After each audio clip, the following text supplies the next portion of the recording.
Are you a son or a daughter or a granddaughter or grandson who is wondering how to put caregiving at home in place for your parents?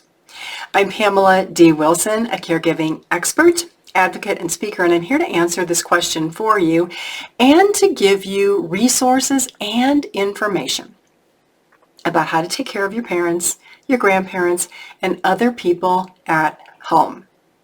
Providing in-home care can be a lot easier than you think if you know what all of the resources are and you know how to learn practical skills to manage the day-to-day aspects of caring for a parent that increase in time and that increase in complexity or difficulty because their health issues over time tend to get worse instead of better.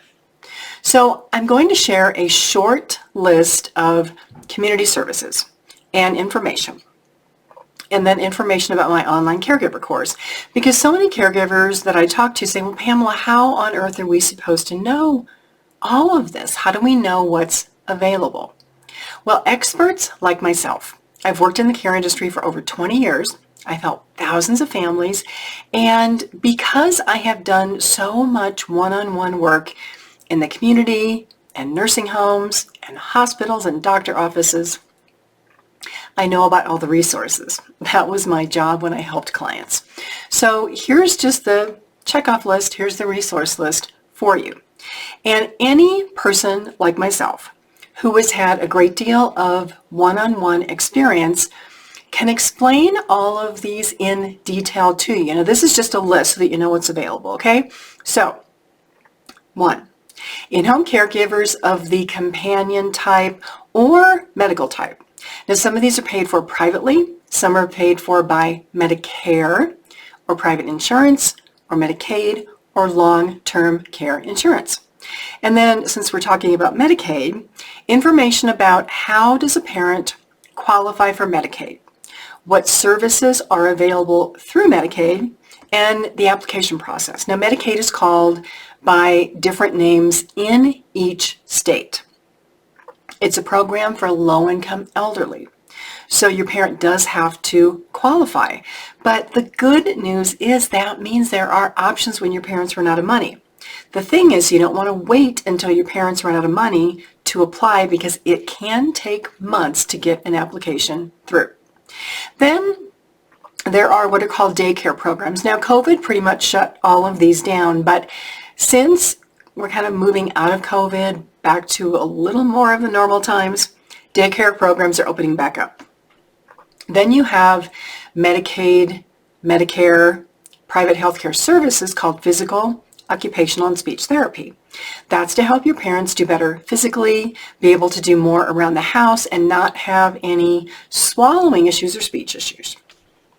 There are local care managers that you can hire. I used to be one of these, who will manage all of this for your parents if you don't have time or if you live across the country. Or if you're an older person and you just don't have anybody. A local care manager, a geriatric care manager, a specialty care manager can help you. Then, believe it or not, your doctor's office probably may have staff. So nurses or social workers there that can help you with medically related things. So medications, you need to get them reordered. How do you do that? You need treatments. You need referrals to insurance companies. They should be able to help you with that, but you have to know how to ask for it. There is behavioral and cognitive therapy. So cognitive is up here. It's for parents who have memory loss, Alzheimer's, dementia, memory loss related to Parkinson's disease or a stroke or a car accident, a brain injury. There are behavioral and therapy programs to help with that. Then if we're talking about care communities, there are independent living apartments for older people. Some of these are income limited for low income. There are assisted living communities, memory care communities, and nursing homes. Again, Medicaid will pay for some, but not all of this. Then there's respite care programs for caregivers who need a break. Then when parents have a lot of health issues, there's palliative care that manages chronic diseases. So diseases like high blood pressure, arthritis, COPD, breathing issues, diabetes. End-of-life care is called hospice care. That actually can also come to the home. So if your parent doesn't want to go to a nursing home or they don't want to die in the hospital, they can have care and pass away at home. Then on the planning end, so pre-planning end, there is financial planning that includes the Medicaid planning, the estate planning, probate, elder law attorneys, power of attorney, living wills, trusts, all kinds of very important things for your parents so that you can legally help when they cannot. Then sometimes there's guardianship or conservatorship. I was a guardian. And the difference between that and power of attorney. Then there's a lot of other local community services that people like myself know about that you may not be aware of or not realize exist that really can be a huge help when caring for parents. Then if you are technologically savvy, there are a lot of apps, there's programs that can help remind your parents to do things like take medications. Also apps to help you monitor your parents' care from afar. There are on-site and online caregiving support groups. There's also education courses, which takes us now to my online caregiver education course. There will be a link at the bottom of this video. There are 6 areas that I cover. It's 28 hours of video webinar instruction that you can listen to if you don't want to watch the videos. There are checklists, there are outlines, there's a bunch of information that comes with it, and you can binge watch it. You can watch it at midnight, 2 in the morning, 6 in the morning, whenever. The main goal of the course is to give you peace of mind as a family caregiver about what can happen, what's likely to happen, so you can be prepared for it before it happens and throws you into this crisis where you don't know what to do. So the idea is that you have confidence and you have peace of mind and you know what decisions are likely to come up so that you can talk about those decisions before they need to happen. So Section 1 is all about managing emotions because caregiving is very emotional. Let's be honest. We're watching our parents and our grandparents and their health fail and family members don't get along and we're trying to get help in the healthcare system and we're just up and down all over the place. It's also about managing family relationships and then elderly parents who refuse help. Enough said on that one, right? 2, signs that elderly parents need care and more care and more care. How do you plan for that? How do you create strategies and talk to your parents about that so that they actually will have conversations with you instead of saying, oh, you're crazy. I don't need any help.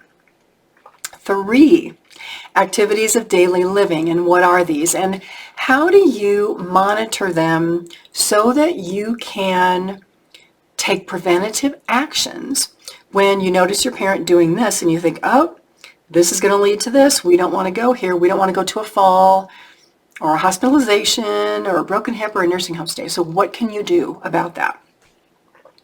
Number 4 is home safety tips for seniors. So those are not just only like home safety tips like, well, we should put a grab bar in the bathroom.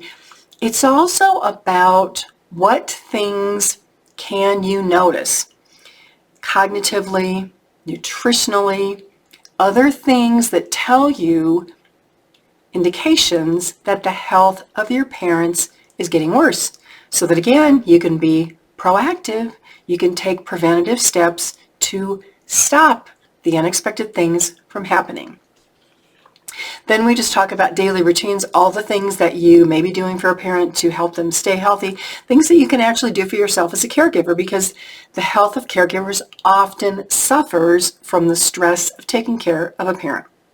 Then how do you create care plans for loved ones, either the health care plan or the financial care plan to plan for costs of care? What happens if your loved one has memory loss, is diagnosed with Alzheimer's or dementia or some other cognitive impairment and their memory is failing? What do you do? How do you plan for that? Talk a lot about the costs of in-home care and all of the resources that I mentioned at the beginning of this video. Some are free from the community, some are paid for by health insurance, others you and your family have to pay for, and that's a big shock that Medicare doesn't pay for everything for your aging parents. Many caregivers are surprised to hear that. You'd rather know about it before than to find out about it later. And then last in the course, I talk about navigating care. So how do you hire an in-home caregiver? What type of supervision do they need? Do you need to train them? What is an independent living community, an assisted living community? How do you manage care in a nursing home? What are all of the things that you know so that you can avoid problems and get the best care for yourself, aging parents, grandparents, siblings, spouses?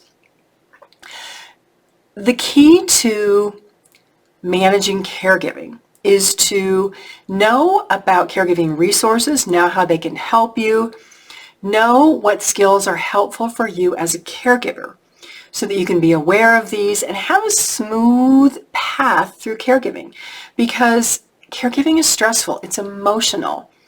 It can keep you up at night. It can cause a lot of health issues. I know this from all of the years that I have helped caregivers and aging adults. I'm Pamela D Wilson. My website is PamelaDWilson.com. There are a lot more resources on my website. This caregiving course that I talked about, a lot of articles that talk about resource, my blog, my weekly podcast, The Caring Generation. It's all there. All you need to do is take a little bit of time and press the button to go to my website. By the way, please share this video with other people that you know who are looking for hope, help, and support. I'll see you all again soon in another video.